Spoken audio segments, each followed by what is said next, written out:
Olá, sejam todos muito bem-vindos a mais um Sextando no Divã. Hoje quem eu recebo aqui é a figurinha repetida, o jornalista Cristiano Alves, que aparece só para falar quando o Brasil tá um caos. E ele vem para falar sobre isso porque ele tem opiniões, no mínimo, impopulares. Mas há uma coisa interessante, é que o Cris, ele nos faz pensar, ele nos coloca em outro lugar. E é por conta disso, então, que eu recebo hoje aqui nos estúdios, ou ele me recebe, não sei bem, né? Aqui nos estúdios da rádio Voz Livre, para falarmos sobre o caso do Rio de Janeiro, né? Essa mega operação, essa balbúrdia toda. Este não é um caso isolado, é um caso que se repete com alguma frequência. Você deve estar acompanhando isso nos noticiários, nas redes sociais. Deve, inclusive, ter uma opinião muito bem informada sobre isso. E o nosso papel hoje aqui é, talvez, fazer você refletir um pouco mais. Ou nos odiar de vez também, aí a decisão é sua. Mas, Cris, seja muito bem-vindo a mais um Sextando no Divã. Obrigado, Felipe. Boa tarde aí aos ouvintes da Rádio Voz Livre, aos internautas também, que eu não sei quando vão assistir a gente, mas sejam muito bem-vindos. A sua frase, né, Felipe? Um assunto da ordem do dia, né? E eu acho que eu vou mais abusar de você do que você abusar de mim hoje, porque eu realmente, eu tenho interesse em saber o que a psicanálise fala disso, por que a gente comemora a morte dos outros, cara.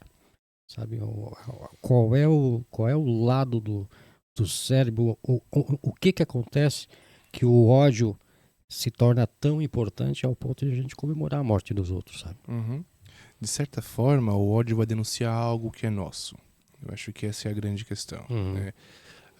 O ódio, por vezes, vai se confundir dentro do senso comum com aquilo que a gente chama de agressividade. No entanto, para a psicanálise, a agressividade faz parte da natureza humana.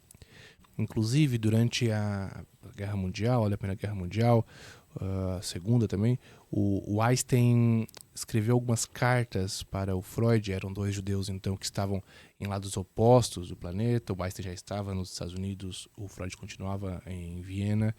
E aí o Einstein promoveu um debate à maneira antiga, perguntando ao Freud o seguinte: olha, o senhor que mais entende da alma humana, né? Como conseguimos a paz? E aí o Freud falou: é impossível. E aí o Einstein insistiu: não, mas peraí, eu tenho que arrancar alguma coisa do senhor, né? É possível termos uma sociedade cujo crime, a violência, a agressividade não exista? E aí o Freud então escreveu um livro para responder ao Einstein. Para a psicanálise, a agressividade ela faz parte da constituição do sujeito. Mas ela não é necessariamente violenta. A agressividade é uma coisa, a violência é outra, né? A agressividade diz respeito ao ingresso do sujeito no mundo do simbólico.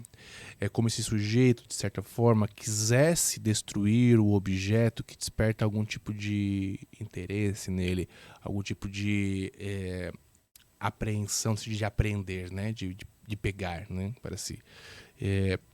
Enquanto a violência, ela tem um outro sentido. A violência é, então, aquilo que viola, né? E viola o quê? Viola a lei. Essa é a grande diferença. Enquanto a agressividade faz parte da natureza humana, podemos dizer assim, né? O Lacan vai estudar isso um pouco no Estádio do Espelho. Ele vai falar alguma coisa a respeito assim dos animais que, quando vão conquistar uma fêmea, eles se degladiam e tudo mais, né? Há uma certa violência, inclusive, nisso. Mas há uma agressividade nisso. Mas a violência é, então, de outro cunho. Ela é do cunho da institucionalização, né? Diz respeito àquilo que viola. O ódio, ele, de certa forma, está assim como um afeto que vai organizar a violência, né? Não a agressividade. Então o ódio, a gente poderia ler ele a partir daquilo que o Freud chama de narcisismo das pequenas diferenças. É como se as pequenas diferenças, por exemplo, a cor da pele, né, o CEP do sujeito, denunciasse alguma coisa em mim, né, falasse talvez algo comigo, e eu, por não saber responder àquele desejo que no fundo é meu, aquela identificação que no fundo é minha, eu declino o ódio pelo outro. Entendi. É porque essa situação do Rio de Janeiro, o Felipe, ela nos... A gente tem vários exemplos disso, né? Nós temos pessoas que defendem a guerra de Israel contra Gaza, Claro. porque a gente foca, as pessoas que defendem a guerra focam no Hamas da vida, são os terroristas. A gente defende um lado em Rússia e Ucrânia, né? E agora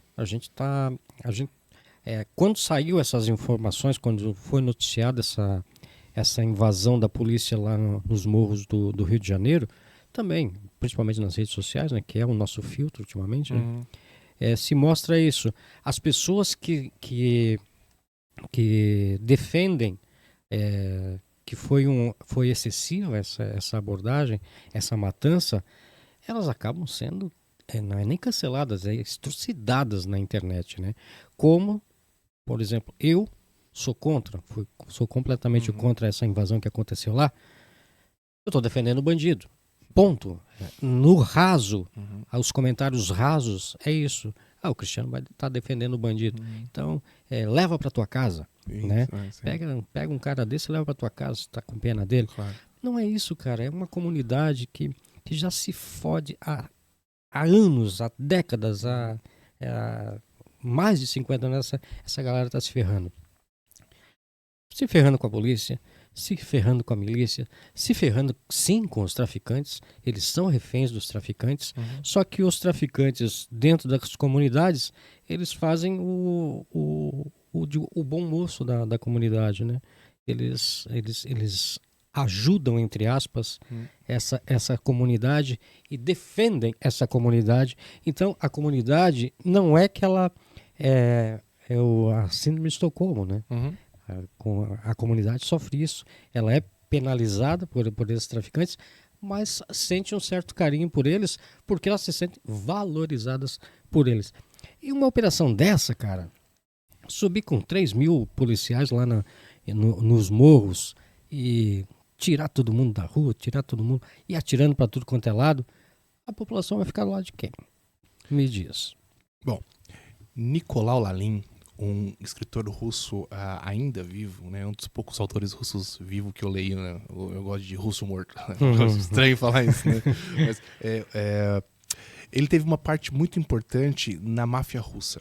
Ele era o cara que tatuava as pessoas. E a tatuagem para a máfia russa é uma coisa muito importante.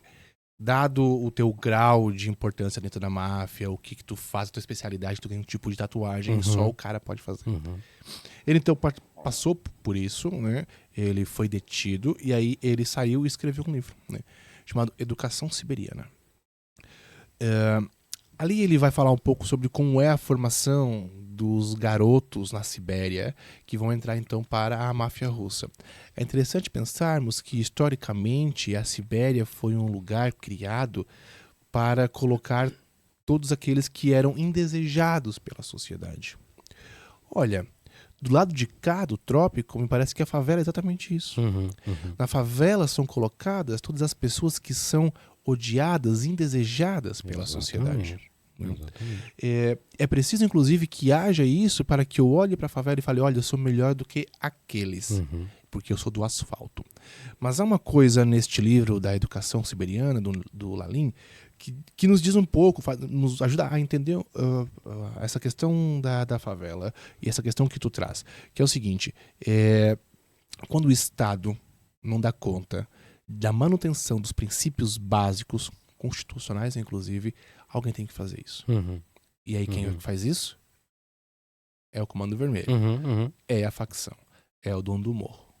Por quê? Isso só existe, essa educação, quando eu falo de educação, no sentido de educar, né?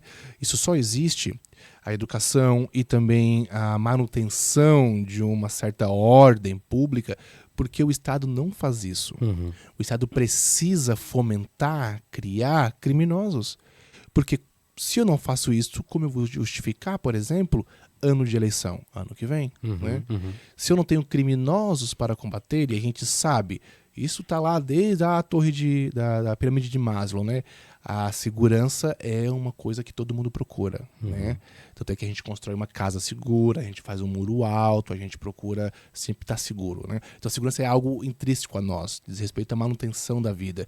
Como que esta pauta tão importante me renderia bons votos se eu não criar também o bandido? Sim.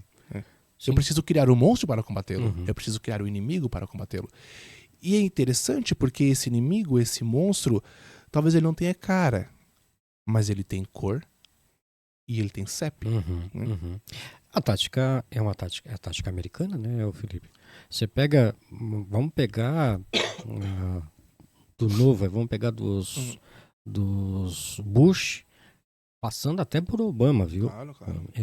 E chegando no Trump. Presidente mal avaliado nos Estados Unidos, arruma uma guerra para brincar. Sim. Isso já é secular já. E agora, por exemplo, o Trump tá querendo flertar aí com a Venezuela, porque ele está em baixa. As atitudes que ele tem tomado, principalmente na economia, os americanos não estão se agradando. Então, eu tenho lá 30 trilhões de dólares para gastar com armamento, então eu vou brincar de guerra. E aí a população americana gosta de arma, gosta de guerra, gosta de se mostrar a primeira potência mundial, aí acabam valorizando essas ações irresponsáveis dos seus líderes. E aqui no Brasil a gente está vendo se repetir isso, e é bem como tu falou. Começando eleitoral, está chegando perto do eleitoral, vamos achar uma desculpa aí para mostrar que a gente é foda. Tem um nome para isso. Um filósofo africano chamado Mbembe escreve um livro que depois torna-se um conceito, né, que é necropolítica. Né? Então é a política de necrotéria. Né? A política hoje se faz a partir do assassinato do outro, a partir do extermínio parcial ou total do inimigo. Né? E quem é o inimigo? Aquele que eu digo que é meu inimigo. Né? Então é interessante pensar que a motivação do governador do estado era ganhar território do Comando Vermelho, né? Era apreender fuzis, né? E nada disso aconteceu. Nada, cara, nada. Aliás, o Felipe, a gente não precisa ter mais de 50 de QI para perceber que o traficante que eles dizem estar buscando não mora na favela. Ele está no asfalto. Exatamente. Né? E inclusive esse traficante, né, que foi procurado, ele nem é o cara. Há alguém por trás dele. Né? É preciso pensar isso. Olha, nós estamos vivendo um momento histórico no Brasil em que essa chacina do Morro do Alemão, do Complexo da Penha, é a maior chacina da história do Brasil. Superou, inclusive, o Carandiru. Né? Então, que situação é essa? Que inteligência policial é essa que entra em um morro, né, e se mata um monte de gente? E morre também. Porque aquele que mata é aquele que morre. Né? Há pessoas que estão aí defendendo uma espécie de polarização, né? São os bandidos contra os mocinhos. Né? O bandido, então, olha que curioso, né? Porque o bandido ele tem um estereótipo. Né? Ele é preto, ele é favelado, ele anda de havaiana e sem camisa. Né? E aí o mocinho é aquele que tá fardado e tudo mais. Né? Só que, veja, o mocinho, nessa dualidade, ele também é vítima de uma coisa. Ele também é vítima da sociedade. Né? É interessante pensar que, historicamente, nos estudos da história da saúde mental, né? Fernando com a psiquiatria, sobretudo, havia um italiano chamado Lombroso. E o Lombroso, ele criou um método, hoje bastante estranho, que é de identificar o criminoso a partir do cálculo do crânio do cara. Então ele pegava uma fita métrica e ia, o nariz é assim, a cabeça é assim, tem um negócio aqui, tá. Esse aqui é, portanto, um possível criminoso. Né? Nós estamos falando de 200, 300 anos atrás. Né? Esta prática ainda se constrói hoje. Constrói e constrói muito. Eu tenho uma história com isso. Eu sempre tive a curiosidade de saber o que é o indivíduo em atitude suspeita. Que é emparedado, é revistado. Eu sempre tive essa curiosidade. E um dia eu estava caminhando na rua, lá em Joinville, madrugada, 2 horas, 3 horas da manhã, saindo do Jornal Notícia, indo para casa. O ônibus já não existia mais, já tinha acabado a linha e estava indo a pé. Uhum. E o camburão parou, a viatura parou e me emparedou. Eu, como jornalista, eu cheguei para o policial e perguntei: ok, então eu estava em atitude suspeita, é isso? Por isso que vocês me pararam? O que é uma atitude suspeita? Ele não me respondeu e ainda levei um coice. Entende? Porque a gente... E cá entre nós, a gente sabe o que é a atitude suspeita, né? É o preto, é o jovem desalinhado, é o cara de boné, é o cara de capuz. Esse é a atitude suspeita. Pode ser um trabalhador com frio saindo do trabalho e indo para casa. Perfeito. Veja bem, a atitude do Lombroso era uma tentativa, assim, por mais que bizarra, e a história vai nos provar isso que é bizarro, né? De dar uma justificativa não só moral, mas também biológica para o criminoso. O criminoso é aquele, portanto, que detém essas taxonomias, né? Essas definições físicas, assim, né? Bom, me parece que poucas pessoas questionam a biologia, porque a biologia parece ser uma resposta, uma ciência exata às questões, né? Nas políticas de necropolítica, é mais ou menos por aí. A gente dá características daquele que é o bandido, daquele que encarna o mal, daquele que, portanto, está sempre, independente do que faça, em atitude suspeita. Né? Então, contra esse sujeito, justifica qualquer tipo de atrocidade. Essa política, ela é uma política desastrosa, bastante desumana, e ela nada mais mostra do que uma espécie de perversidade dos sujeitos. Né? Nós somos perversos porque há, inclusive, pessoas que gozam ao ver isso. Que gozam ao ver os corpos estendidos no chão. Sim, exatamente. E assim, ô Felipe, a gente tem que medir. Foi morto o traficante? Foi morto o traficante. Encurralaram os traficantes lá na mata, fuzilaram todo mundo. Não se sabe se os caras estavam realmente em troca de tiros, não se sabe se os traficantes estavam rendidos. A gente não sabe, porque não existem provas disso, não existe uma câmera, que não querem divulgar as câmeras dos policiais. Houve isso? Houve, mas vamos dizer que realmente as agora 130 pessoas, que eu não acredito, eram realmente traficantes. Eu não vou dizer ligados ao crime, porque os aviãozinhos também estavam lá. Sim. Mas eles são ligados ao crime, não são traficantes. Mas teria que ter um peso e uma medida numa ação como essa. Você está descendo o morro, Felipe. Você mora lá na Penha. Você está descendo o morro e você dá de cara com aquele mundaréu de fuzil apontado para você. Você pode parar, você pode virar as costas, você pode correr. Eu te garanto, cara, que esse pessoal da favela, ele tá tão ciente de que um confronto como esse vai levar ele à morte, que ele tenta correr, cara. É claro. Então, E se correu é bandido. Ponto. Se correr é bandido. Ponto. Não importa se o cara tá só de chinelo, shorts e sem camisa, e não tem nenhuma arma, não tem nada. Correu é bandido. É isso que me deixa puto. E o que me deixa também bastante irritado é a falta de compreensão das pessoas. Né? Que polícia é essa que recebe um investimento do governo e não consegue fazer um trabalho sem que esse trabalho gere mortes à revelia? E ainda nega ajuda. Que polícia é essa? Que inteligência policial é essa que nós temos que não consegue definir, separar o joio do trigo? Né? Isso me parece uma espécie de má intenção, no mínimo, né? Um gosto, um gozo, um sabor na boca pela morte do outro. Né? Eu tenho o pensamento, aí vai uma crítica dura. O nosso governador do estado aqui de Santa Catarina, o Jorginho Melo, pegou um avião e foi para o Rio de Janeiro para dar um abraço no Cláudio Castro, em apoio à ofensiva no Rio de Janeiro. Para mim isso é só vassalagem, sabe? Vassalagem porque o Castro é do mesmo partido, o Castro é extrema direita, Só vassalagem. E ainda enfiou o comandante da Polícia Militar, o comandante da Polícia Civil, foram todo mundo para lá para dar abraço no Cláudio Castro. Volto à primeira questão, que é a que a gente começou aqui o debate. Cara, não dá para comemorar isso, velho.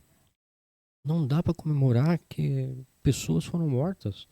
A gente não sabe se estavam todos lá. Estava armado, não estava armado. Tem muito vídeo na internet mostrando a ação dos traficantes também. Tem muito vídeo lá. Claro. Agora, tinha lá 130, 140 corpos lá estendidos lá no chão lá, que depois apareceram lá mais 70, sei lá. E aí, várias pessoas lá. 3 daquelas pessoas estavam camufladas.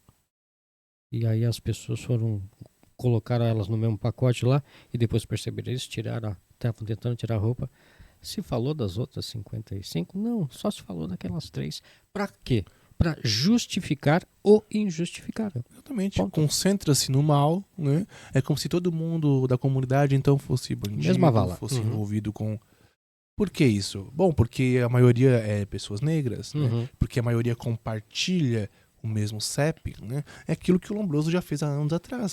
Estamos dando uma característica, uma espécie de justificativa biológica e sociológica, nesse caso, para aquele que encarna o mal, né? Para aquele que encarna o mal. É interessante pensar que o Kafka, apesar de na literatura, ele nos faz refletir um pouco sobre esse fascínio pelo horror. Ele escreve um conto chamado O Artista da Fome. É um conto maravilhoso e extremamente angustiante. É o sujeito que vai com um circo de cidade em cidade, cujo a arte dele é passar fome.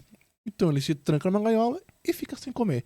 E ele fica dias sem comer. E as pessoas olham para aquilo admiradas, falam, nossa, que coisa interessante e tudo mais. E de repente ele vai perdendo o interesse, as pessoas perdem o interesse nisso e falam, é sempre a mesma coisa, ele fica tão sem comer, é sempre isso mesmo, né? O Kafka está nos mostrando que nós temos uma espécie de fascínio, de tesão pelo sofrimento alheio. E quanto o outro está sofrendo, o nosso interesse é despertado ali. Quer ver uma coisa? Você está na BR, tá louco para chegar no seu destino, e de repente tem um acidente, né? O que você faz? Reduz o carro, mesmo que estando apressado para chegar no seu destino, isso te desperta um certo tesão, um certo interesse. As pessoas estão se realizando, se satisfazendo, estão gozando com o mal alheio, né? Com o sofrimento do outro. Isso, para a psicanálise, é pura perversão, né? É uma estrutura psicopatológica. A gente entende perversão só do cunho sexual, do ato sexual, né? Para a psicanálise é muito além disso, embora também seja sexual, porque ela causa uma espécie de satisfação, de prazer, né? Então os sujeitos que gozam com isso são, no mínimo, assim, perversos. Né? Eu diria que quase que perversos clínicos. E me preocupa, Felipe, justamente isso, como ações como essa coisa de ter tesão, de gozar com o sofrimento alheio, ele está tão impregnado na nossa sociedade, principalmente na sociedade média para cima, que desculpas esfarrapadas, que o argumento é fácil, né, o Felipe? O discurso é muito simples, né? Estamos atacando os bandidos. Quem é que não vai defender uma porra dessa?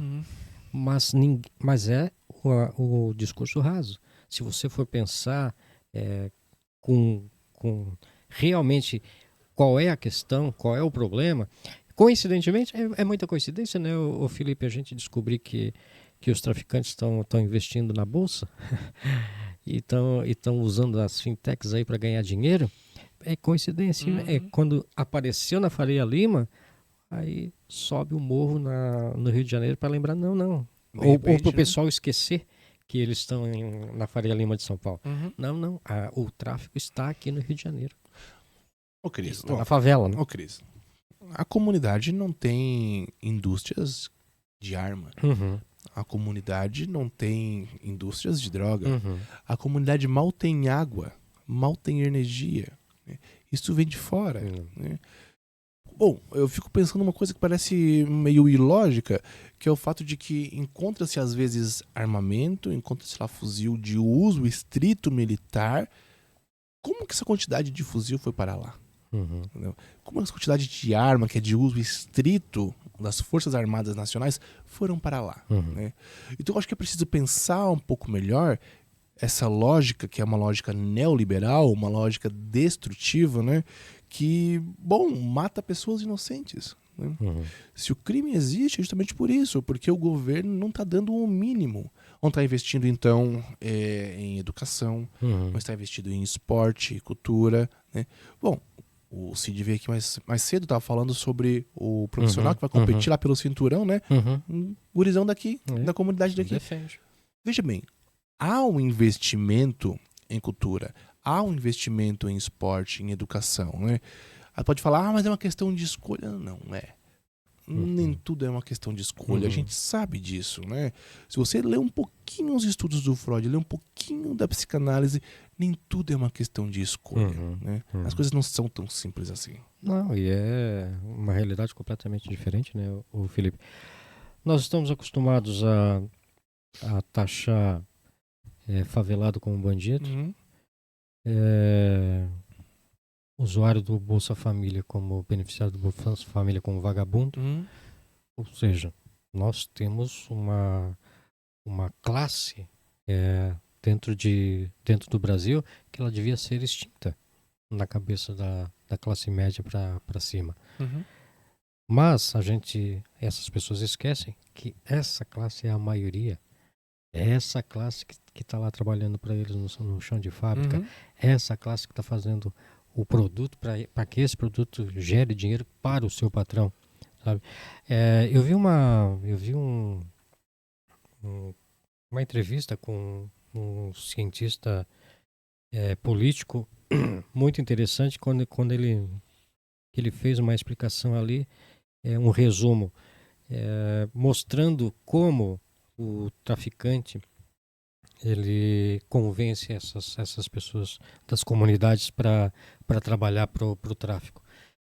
E faz todo sentido. O cara não tem estudo. O cara vê a mãe dele se ferrando lá diariamente. Às vezes passando fome. Vem alguém e diz para ele assim, vai lá e rouba uma caminhonete para mim. O cara, tá, mas não posso, sou de família. Cara, tu vai ganhar X que é o salário da mãe dele o ano inteiro. E a gente sabe que uma caminhonete dessa, uma caminhonete de 200 conto, aí essa conta que o cara fez, eu vou resumir aqui pra gente não se estender, uma caminhonete de 200 conto, ela começa sendo vendida por 10 mil reais na fronteira, só que esses 10 mil reais, trocados por pasta de cocaína, a hora que ela chega no exterior, ela vai valer 360 mil euros. Olha o que virou os 10 mil reais. E esses 360 mil euros, uma parte dessa vai para aquele menininho que foi lá roubar a caminhonete. Então, se você não dá estrutura, você não dá educação, você não fortalece essa galera que está vivendo lá no morro, ela vai escolher qual lado, Felipe? Olha, e o que isso difere desses discursos de gente branca, né, falando que basta você querer para conseguir ficar rico? As mesmas 24 horas. Entendeu? Que você tem, eu tenho. Como assim? O sujeito lá também quis, embora os métodos usados foram outros, né? Agora, presta atenção, o que é o bandido? Acho que vale essa reflexão, né? O bandido, mas o que é o bandido? O bandido é aquele, portanto, que foge à lei, né? Que não cumpre a lei. Bom, mas se eu tomo 2 cervejas e dirijo, eu também não estou cumprindo a lei, logo eu sou bandido? O que acontece é que a gente pega exemplos muito extremos, né, e coloca isso como se fosse uma realidade de todo mundo, né? Então, esses são os bandidos, aqueles que matam, que isso, que aquilo outro, né? Mas, conceitualmente, bandido é aquele que não cumpre a lei. E isso inclui atravessar o sinal vermelho, né, e não pagar pensão alimentícia. Isso inclui uma série de outras questões, né? Só que a gente não pensa isso, a gente releva. Por quê? Porque essas pequenas questões, talvez, nós praticamos. O Walter Salles foi muito feliz no Tropa de Elite. No Tropa de Elite 1, ele trouxe a questão favela. Ele trouxe o embate BOP e traficantes. Muito bem colocado. Perfeito o Tropa de Elite 1. Quando a gente achava que não poderia melhorar, ele veio com o Tropa de Elite 2. Na verdade, o Tropa de Elite 1 veio para... Depois a gente descobriu que o Tropa de Elite 1 veio para preparar para o 2. Porque a realidade está no 2. Ontem eu vi tanto absurdo na internet, Felipe, que à noite deixei o pessoal em casa dormir e fui pra TV assistir Tropa de Elite 2 para refrescar minha memória. É exatamente aquilo ali, cara. O poder, o tráfico, o dinheiro que abastece o tráfico está vindo do asfalto. E, pior, está vindo de políticos. Exatamente. Né? Porque o dinheiro sai do asfalto, vai pro tráfico, e o dinheiro que quintuplica ali no tráfico volta para o asfalto através de incentivo aos políticos. Quantos que podem ter sido financiados pelo crime organizado para se tornarem vereadores, deputados, prefeitos, governadores, enfim. Tem um caso de um deputado aí que tem foto dele lá no meio de fuzil, no meio de armas e coisa arada. E é que se dizia extrema-direita. Então, é muito fácil culpar o Morro, Felipe. É uma lógica doentia, né? É a lógica neoliberal fundamentando a necropolítica.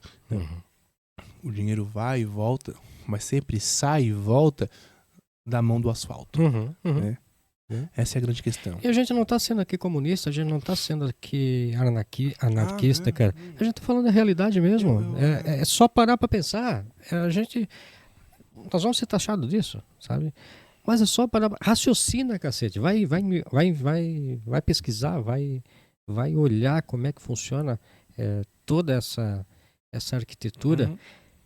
Ninguém entra em jogo para perder, Felipe, principalmente nessa galera mais alta. Eu acho que precisa estar aberto para o debate. Isso. Né, sobre tudo isso. Né? E estar aberto significa não olhar a sua posição com certa paixão. Porque há uma coisa bastante problemática hoje em dia, que são as bolhas acústicas. Né? Então as bolhas acústicas também são bolhas epistêmicas, ou seja, tudo aquilo que eu acredito, quando eu olho nas redes sociais, parece que todo mundo, ou a maioria, também acredita naquilo que eu acredito, né? Há um jogo do algoritmo aqui que vai me colocar próximo pessoas que pensam mais ou menos como eu, pessoas que têm interesse mais ou menos como o meu, né?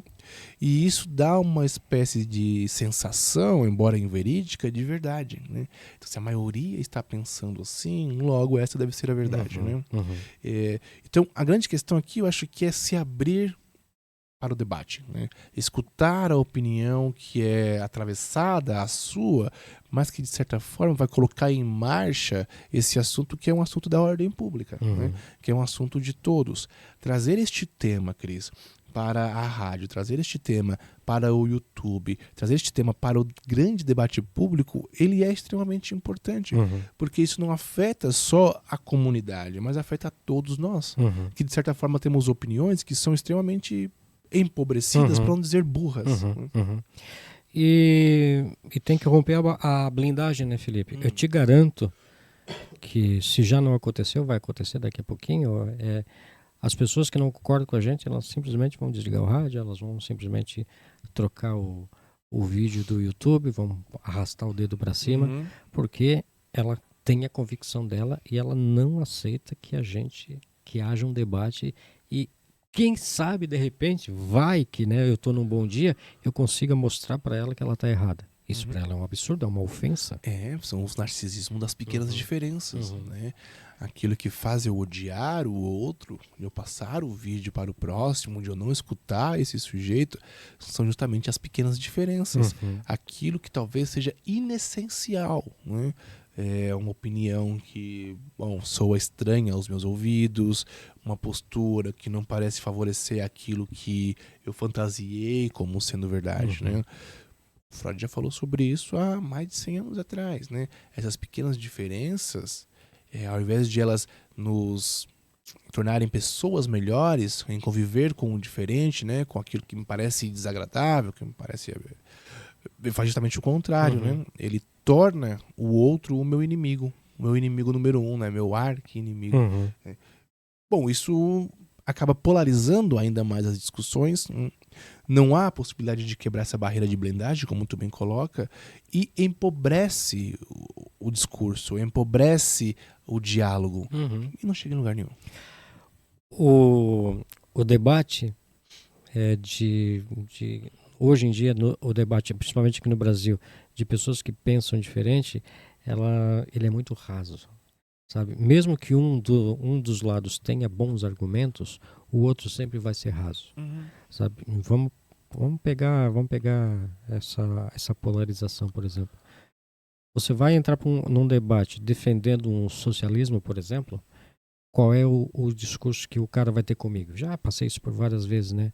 Ô Cristiano, qual é o teu celular? Ele diz, eu tenho um iPhone. Pô, comunista de iPhone, de cacete, cara, eu não quero ser impedido de ter iPhone. Eu quero que todo mundo tenha pelo menos o desejo e tenha a possibilidade de ter um iPhone. A minha regra de socialismo é todos para cima, não todos para baixo. Essa é a minha defesa.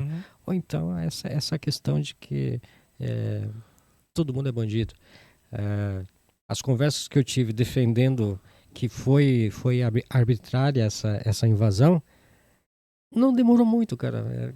3 ou 4 pessoas, e não demorou muito. No mesmo dia, já veio o discurso. Leva para tua casa, então. Vai lá, salva um favelado desse, leva para tua casa para ver o que vai acontecer contigo. Ou seja, é o discurso da internet. Exatamente, né? Eu acho que a grande sacada do Marx, quando foi pensar no comunismo e tudo mais, né? É que ao trabalhador que tudo produz, toda a riqueza deve ser dele. Né? E o capitalismo se faz justamente naquele dinheiro que não é pago, né? Que ele vai chamar de mais-valia. É curioso pensar, porque a proposta do comunismo, embora seja uma experiência que precise também ser lida com reflexão, né, com crítica, era uma experiência que diz mais ou menos assim, olha, nós somos os trabalhadores e produzimos riqueza para a nação. A gente deveria de usufruir dessa riqueza que a gente produz. Né?